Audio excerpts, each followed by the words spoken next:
Hello dear students, I hope you all are fine.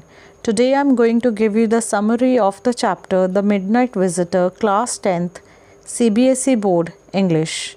So let's start with it. As you can see in the picture, we can see two people standing. One is short and stout and one is looking like James Bond. The person who is looking like James Bond is our expectation of a spy. Actually Hollywood और बॉलीवुड ने हमारे mind में spice की एक image create कर दी है। हमें लगता है कि जो स्पाइस होते हैं वो हमेशा टॉल, हैंडसम और मस्कुलर होते हैं और उनके आसपास हमेशा बुलेट्स फायर होती रहती हैं, थ्रिलिंग और एक्साइटिंग सीन्स होते हैं। जबकि इस स्टोरी में इस इल्यूजन को बिल्कुल डिसइल्यूजन किया गया है। इस स्टोरी में जो प्रोटैगनिस्ट है, जो मेन थीम है, वो जो पिक्चर में दूसरा पर्सन है जो शॉर्ट हाइटेड है और मोटा है, स्टाउट है और सेबल, वो एक सीक्रेट एजेंट है। ठीक है, तो इन्होंने बताया कि रियलिटी में स्पाइस ऐसे हो सकते हैं। अब इस पर्सन के साथ और सेबल के साथ एक राइटर रहता है हमेशा, जिसका नाम फॉलर है, जो कि आप पिक्चर में देख सकते हैं, जो कि टॉल है और उसके ऑसेबल के पीछे ही खड़ा है। अब ये जो पर्सन फॉलो है, ये स्पाइस के ऊपर एक बुक लिखना चाहता है, इसलिए ये ऑसेबल के साथ रहता है और उसे ऑब्ज़र्व करता है कि स्पाइस किस तरह के होते हैं।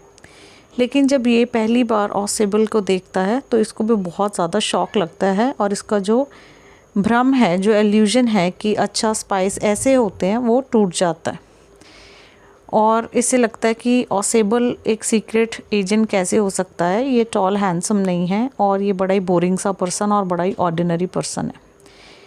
और जो ऑसेबल है वो एक्चुअली में एक अमेरिकन होता है, लेकिन रहता वो पिछले नियर अबाउट 20 ईयर से पेरिस में है, लेकिन उसका एक्सेंट अभी भी अमेरिकन है।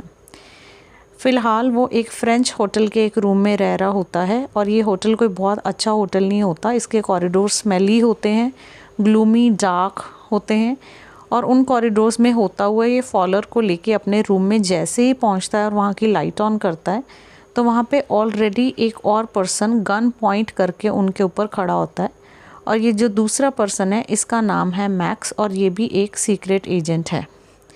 अब ये गन पॉइंट उनके ऊपर इसलिए करके खड़ा है क्योंकि इसे उनसे कोई डॉक्यूमेंट्स चाहिए होते हैं जो कि बहुत इंपॉर्टेंट होते हैं, जो न्यू मिसाइल्स के बारे में होते हैं। अब गन पॉइंट हुई देख के फॉलर, जो कि एक ऑर्डिनरी राइटर है जिसके लिए एक बहुत ही न्यू और एक थ्रिलिंग चीज़ है, वो डर जाता है। और लेकिन उसे ये एहसास ज़रूर होता है कि ऑसेबल सचमुच में एक स्पाई है, क्योंकि ये पहली थ्रिलिंग चीज़ है जिससे उसे ये लगता है कि वो एक स्पाई के साथ है। लेकिन ऑसेबल जो है उसके लिए ये एक हैबिट की चीज़ है, उसकी लाइफ में ऐसा सीन्स होते ही रहते होंगे क्योंकि वो एक सीक्रेट एजेंट है। तो वो बड़े आराम से, बड़े रिलैक्सिंग वे में एक आर्म्ड चेयर के ऊपर जाके रूम में बैठ जाता है, जैसा कि आप पिक्चर में देख सकते हैं। और वो मैक्स से बात करता है तो मैक्स उसे धमकी देता है कि वो उन दोनों को गोली मार देगा या अगर वो उन्होंने मैक्स को जो इम्पोर्टेंट डॉक्यूमेंट्स हैं जो रिगार्डिंग न्यू मिसाइल्स हैं वो हैंड ओवर नहीं किए तो। ऑसेबल उसकी बात को ध्यान नहीं देता और बात को बदल देता और कहता है कि मैंने ये जो होटल वाले हैं ना, इनको बहुत ज़्यादा डांटना है, इनकी क्लास लगानी है, इनकी कंप्लेंट करनी है मैंने कि ये मंथ में दूसरी बार हो गया कि मेरे रूम के अंदर कोई बैल्कनी, जो बाहर की तरफ बैल्कनी है, उसमें से कोई एंटर हुआ है, कोई इंट्रूडर आ गया है रूम के अंदर। तो इस बात पे मैक्स थोड़ा हैरान होता है क्योंकि वो रूम के अंदर बालकनी से नहीं आया होता, एक प्राइवेट की से आया होता है। उसे तो मालूम भी नहीं होता कि रूम के बाहर एक बालकनी है। ऑसेबल उसको क्लैरिफाई करता है कि ये जो रूम है, पहले ये एक सिंगल बड़ा सा रूम हुआ करता था, लेटर इसे होटल वालों ने डिवाइड करके 2 रूम्स बना दिए, बीच में दीवार करके 2 रूम्स में इसे डिवाइड कर दिया एक बड़े से हॉल को। और जो बैल्कनी थी वो भी 2 पार्ट्स में डिवाइड हो गई, आधी बैल्कनी उस रूम की रह गई और आधी इस रूम की तरफ आ गई। तो इस बैल्कनी में से कई बार लोग बाहर की तरफ से चढ़ के उसके रूम के अंदर एंटर हो जाते हैं, जिस बात का उसे बहुत गुस्सा है और उसके लिए वो होटल वालों को कंप्लेंट करेगा।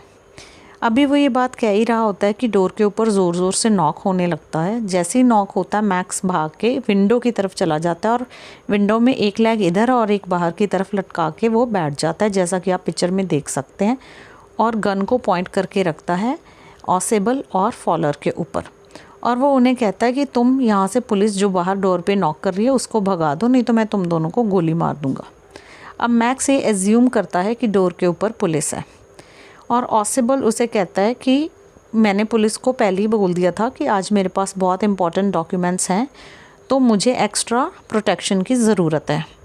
अभी वो बात कर ही रहे होते हैं कि जो डोर है उसके ऊपर नॉकिंग बढ़ जाती है और फाइनली झटके से वो डोर जो है ओपन कर दिया जाता है। जैसे ही वो डोर ओपन होता है, मैक्स जो है वो खिड़की में से बाहर की तरफ जंप कर जाता है बैल्कनी। जैसे वो जंप करता है तो बाहर से एक बहुत ज़ोर से चीखने की आवाज़ आती है विंडो वाली साइड से जहाँ से उसने जंप किया होता है, और इधर से डोर ओपन हो जाता है और वहाँ से एक वेटर आता है और उसके हाथ में एक ट्रे होती है जिसमें एक बॉटल और 2 ग्लासेस होते हैं। अब ये देख के फॉलर थोड़ा हैरान होता है, तो ऑसिबल उसको क्लियर करता है कि वो वेटर को पहले ही बोल गया था कि जब हम होटल वापस आएँ तो तुम मेरे बिना कहे ही ये ऑर्डर लेकर इतने टाइम पे ऊपर आ जाना। तो इसलिए वेटर ऊपर आ गया और वो उसे ये भी बताता है कि बाहर की तरफ कोई बालकनी नहीं है, रूम से रिलेटेड उसने स्टोरी कुक की थी। मैक्स उसके ऊपर ब्लाइंड फेड करता है और बिना देखे कि बाहर बालकनी है कि नहीं कूद जाता है और उसकी डेथ हो जाती है, और चीखने की आवाज़ वो मैक्स की ही होती है क्योंकि ये होटल के 6th फ्लोर के रूम में होते हैं। अब फॉलर को यकीन होता है कि ऑसिबल सच में सीक्रेट है। वो अपनी इंटेलिजेंस फॉलर के सामने प्रूव कर देता है और उसके दिमाग से इस चीज़ को हटा देता है कि जो स्पाइज होते हैं वो ज़रूरी नहीं कि टॉल, हैंडसम और मस्कुलर हो, नॉर्मल भी हो सकते हैं।